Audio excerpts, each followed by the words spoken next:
American president Donald ട്രംപും Israel പ്രധാനമന്ത്രി Benjamin നെതന്യാഹുവും തമ്മിലുള്ള ഫോൺ സംഭാഷണം ചരിത്രത്തിലെ ഏറ്റവും മോശമായ വാക്കേറ്റത്തിലേക്ക് വഴിമാറിയെന്ന വാർത്തകൾ പുറത്തു വന്നതോടെ പശ്ചിമേഷ്യൻ രാഷ്ട്രീയം വീണ്ടും തിളച്ചുമറിയുകയാണ്. ലബനനിൽ ഇസ്രയേൽ നടത്തുന്ന വൻ സൈനിക അധിനിവേശത്തെ ചൊല്ലിയാണ് ഇരു നേതാക്കളും തമ്മിൽ കടുത്ത ഭാഷയിൽ അടിയന്തരമായി കൊമ്പുകോർത്തത്. പ്രമുഖ അന്താരാഷ്ട്ര മാധ്യമമായ ആക്സിയോസ് പുറത്തുവിട്ട റിപ്പോർട്ടുകൾ പ്രകാരം ഇസ്രയേലിന്റെ ഈ അവിവേകപൂർണമായ നീക്കം തങ്ങൾ ഏറെ പ്രയത്നിച്ചുണ്ടാക്കിയ നയതന്ത്ര ചർച്ചകളെ പൂർണ്ണമായും തകർക്കുമെന്നാണ് ട്രംപ് നെതന്യാഹുവിന് കടുത്ത മുന്നറിയിപ്പ് നൽകിയത്. വസ്തുതകൾ പരിശോധിച്ചാൽ അമേരിക്കയും ഇറാനും തമ്മിൽ അതീവ രഹസ്യമായും പരസ്യമായും വലിയ രീതിയിലുള്ള സമാധാന ചർച്ചകൾ നിലവിൽ പുരോഗമിക്കുന്നുണ്ട്. ഈ നിർണായക ഘട്ടത്തിലാണ് ലബനന്റെ തലസ്ഥാനമായ ബെയ്റൂട്ടിൽ ഒരു വലിയ വ്യോമാക്രമണം നടത്താൻ ഇസ്രയേൽ സൈന്യം പദ്ധതിയിട്ടത്.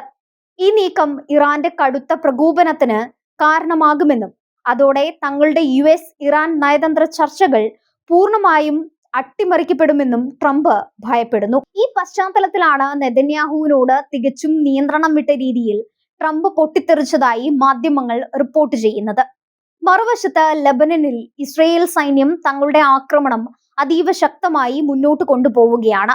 ദക്ഷിണ ലബനനിലെ തന്ത്രപ്രധാനവും ചരിത്രപ്രസിദ്ധവുമായ ബ്യൂഫോർട്ട് കോട്ട ഇസ്രയേൽ സൈന്യം ഇതിനകം തന്നെ പിടിച്ചെടുത്തു കഴിഞ്ഞു. ഈ കോട്ടയുടെ നിയന്ത്രണം കൈക്കലാക്കിയതോടെ മേഖലയിൽ വലിയൊരു സൈനിക മേധാവിത്വം നേടാൻ തങ്ങൾക്ക് സാധിച്ചുവെന്നാണ് ഇസ്രയേൽ അവകാശപ്പെടുന്നത്. എന്നാൽ ഈ സൈനിക നീക്കങ്ങൾ മേഖലയിലെ യുദ്ധത്തിന്റെ വ്യാപ്തി വർദ്ധിപ്പിക്കാൻ മാത്രമേ ഉപകരിക്കൂവെന്നാണ് നയതന്ത്ര വിദഗ്ധരുടെ വിലയിരുത്തൽ. ലബനനിലെ ഇസ്രയേലിന്റെ ഈ പുതിയ കടന്നുകയറ്റം ടെഹ്റാനെ കടുത്ത തീരുമാനങ്ങളിലേക്ക് ചിന്തിപ്പിക്കാൻ പ്രേരിപ്പിക്കുകയാണ്. വാഷിംഗ്ടണുമായി നടത്തിവരുന്ന എല്ലാവിധ സമാധാന ചർച്ചകളിൽ നിന്നും തങ്ങൾ പൂർണ്ണമായും പിന്മാറുമെന്നാണ് ഇറാന്റെ ഔദ്യോഗിക ഭരണകൂടം ഇപ്പോൾ ഭീഷണി മുഴക്കിയിരിക്കുന്നത്.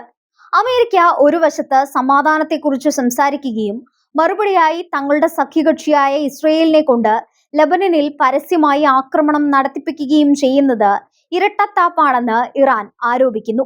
ഇത് മാത്രമല്ല, അമേരിക്ക ഇസ്രയേലിനെ നിയന്ത്രിക്കാൻ തയ്യാറാകാത്ത പക്ഷം ഇസ്രയേലുമായി ഒരു നേരിട്ടുള്ള യുദ്ധത്തിന് തങ്ങൾ മടിക്കില്ലെന്ന കടുത്ത മുന്നറിയിപ്പും ഇറാൻ നൽകുന്നുണ്ട്. ഇറാൻ കൂടി നേരിട്ട് യുദ്ധത്തിലേക്ക് പ്രവേശിച്ചാൽ അത് പശ്ചിമേഷ്യയെ മൊത്തത്തിൽ വിഴുങ്ങുന്ന ഒരു വൻ ആഗോള പ്രതിസന്ധിയായി മാറും. ഈ ഒരു ഭീകരമായ സാഹചര്യം ഒഴിവാക്കാൻ വേണ്ടിയാണ് ഡൊണാൾഡ് ട്രംപ് വ്യക്തിപരമായി തന്നെ നെതന്യാഹുവിനുമേൽ കടുത്ത സമ്മർദ്ദം ചെലുത്തുന്നത്. ബെയ്റൂട്ടിൽ നടത്താൻ നിശ്ചയിച്ചിരുന്ന വലിയ വ്യോമാക്രമണ റെയ്ഡുകൾ എത്രയും വേഗം നിർത്തിവെക്കണമെന്ന് താൻ നെതന്യാഹുവിനോട് കർശനമായി പറഞ്ഞിട്ടുണ്ടെന്നാണ് ട്രംപ് പിന്നീട് മാധ്യമങ്ങളോട് വ്യക്തമാക്കിയത്. എന്നാൽ ട്രംപിന്റെ ഈ ആവശ്യങ്ങളെയോ ഭീഷണികളെയോ പൂർണ്ണമായി വിലവയ്ക്കാൻ ഇസ്രയേൽ പ്രധാനമന്ത്രി തയ്യാറായിട്ടില്ലെന്നാണ് അറിയാൻ സാധിക്കുന്നത്. ദക്ഷിണ ലബനനിലെ തങ്ങളുടെ സൈനിക നീക്കങ്ങൾ മുൻപ് ആസൂത്രണം ചെയ്തതുപോലെ തന്നെ മുന്നോട്ട് പോകുമെന്നാണ് നെതന്യാഹു കടുംപിടുത്തം പിടിക്കുന്നത്. അമേരിക്കയിലെ ആഭ്യന്തര രാഷ്ട്രീയത്തിലും ഈ തർക്കം വലിയ ചലനങ്ങൾ ഉണ്ടാക്കുന്നുണ്ട്. ട്രംപ് ഭരണകൂടം ഇസ്രയേലിന് നൽകുന്ന അന്ധമായ പിന്തുണ തങ്ങളുടെ വിദേശ നയങ്ങൾക്ക് തന്നെ തിരിച്ചടിയാകുന്നു എന്ന ചിന്ത ഒരു വിഭാഗം അമേരിക്കൻ നയതന്ത്രജ്ഞർക്കിടയിലുണ്ട്. ഇസ്രയേലിനെ പൂർണ്ണമായി നിയന്ത്രിക്കാൻ ട്രംപിന് സാധിക്കുന്നില്ലെങ്കിൽ അത് ലോകത്തിനു മുന്നിൽ അമേരിക്കയുടെ ശക്തി കുറഞ്ഞു എന്ന രീതിയിൽ വ്യാഖ്യാനിക്കപ്പെടുമെന്നും അവർ ഭയപ്പെടുന്നു. നെതന്യാഹുവിനെ സംബന്ധിച്ചിടത്തോളം ഈ യുദ്ധം നീട്ടിക്കൊണ്ടുപോകുന്നത് അദ്ദേഹത്തിന്റെ ആഭ്യന്തര രാഷ്ട്രീയ നിലനിൽപ്പിന് അതീവ അത്യന്താപേക്ഷിതമാണ്. ലബനനിലെ ഹിസ്ബുള്ളയെ പൂർണ്ണമായും തകർക്കാതെ തങ്ങൾ പിന്മാറില്ലെന്ന നിലപാടിലാണ് ഇസ്രയേൽ ജനതയും സൈന്യവും ഉള്ളത്. അതുകൊണ്ട് തന്നെ അമേരിക്കൻ പ്രസിഡന്റിന്റെ സമ്മർദ്ദത്തിന് വഴങ്ങി യുദ്ധം നിർത്തിയാൽ അത് ഇസ്രയേലിൽ നെതന്യാഹുവിന്റെ രാഷ്ട്രീയ പതനത്തിന് കാരണമായേക്കാം. ഈ രണ്ട് സഖ്യകക്ഷികൾക്കിടയിലെ ഈ അഭൂതപൂർവമായ ഭിന്നത പശ്ചിമേഷ്യയിലെ മറ്റ് അറബ് രാജ്യങ്ങളും അതീവ ശ്രദ്ധയോടെയാണ് വീക്ഷിക്കുന്നത്. സൗദി അറേബ്യ, UAE, ഒമാൻ തുടങ്ങിയ രാജ്യങ്ങൾ ഈ മേഖലയിൽ ഒരു യുദ്ധവിരാമം ഉണ്ടാകാൻ വലിയ രീതിയിൽ ആഗ്രഹിക്കുന്നുണ്ട്. ട്രംപും നെതന്യാഹുവും തമ്മിലുള്ള ഈ ഭിന്നത ചർച്ചകൾക്ക് പുതിയൊരു വഴിത്തിരിവ് നൽകുമോ അതോ യുദ്ധം കൂടുതൽ വഷളാക്കുമോ എന്ന ആശങ്കയിലാണ് അവരും.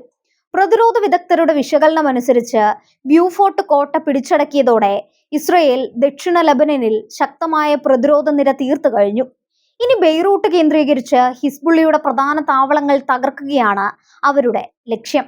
എന്നാൽ ബെയ്റൂട്ട് ആക്രമിക്കപ്പെട്ടാൽ ഇറാൻ തങ്ങളുടെ അത്യാധുനിക മിസൈലുകൾ ഉപയോഗിച്ച് ഇസ്രയേലിന് നേരെ വലിയൊരു തിരിച്ചടി നൽകാൻ സാധ്യതയുണ്ട്. ഇറാൻ തങ്ങളുടെ സമ്പദ് വ്യവസ്ഥയെ ബാധിച്ചിരിക്കുന്ന കടുത്ത സാമ്പത്തിക ഉപരോധങ്ങൾ നീക്കിയെടുക്കാൻ വേണ്ടിയാണ് അമേരിക്കയുമായി ചർച്ചയ്ക്ക് തയ്യാറായത്. എന്നാൽ തങ്ങളുടെ പരമാധികാരത്തെയും സഖ്യകക്ഷികളെയും പണയം വെച്ചുകൊണ്ട് ഒരു കരാറിനും തങ്ങൾ തയ്യാറല്ലെന്ന് ഇറാന്റെ സുപ്രീം ലീഡർ വ്യക്തമാക്കുന്നു. ഇസ്രയേലിന്റെ ഓരോ നീക്കവും അമേരിക്കയുടെ അറിവോടെയാണെന്നാണ് ഇറാന്റെ സൈനിക നേതൃത്വം വിശ്വസിക്കുന്നത്. ട്രംപിന്റെ പരമാവധി സമ്മർദ്ദം എന്ന തന്ത്രം ഇസ്രയേലിന്റെ മേൽ ഫലിക്കുന്നില്ല എന്നത് അന്താരാഷ്ട്ര തലത്തിൽ അദ്ദേഹത്തിന് വലിയ നയതന്ത്ര തിരിച്ചടിയാണ്. ചർച്ചകളിലൂടെ വലിയൊരു ലോക സമാധാനം കൊണ്ടുവരാൻ തനിക്ക് സാധിക്കുമെന്ന് അവകാശപ്പെടുന്ന ട്രംപിന് സ്വന്തം സഖ്യകക്ഷിയായ ഇസ്രയേലിനെ പോലും നിയന്ത്രിക്കാൻ കഴിയുന്നില്ല എന്ന വസ്തുത വലിയൊരു ചോദ്യചിഹ്നമായി അവശേഷിക്കുന്നു.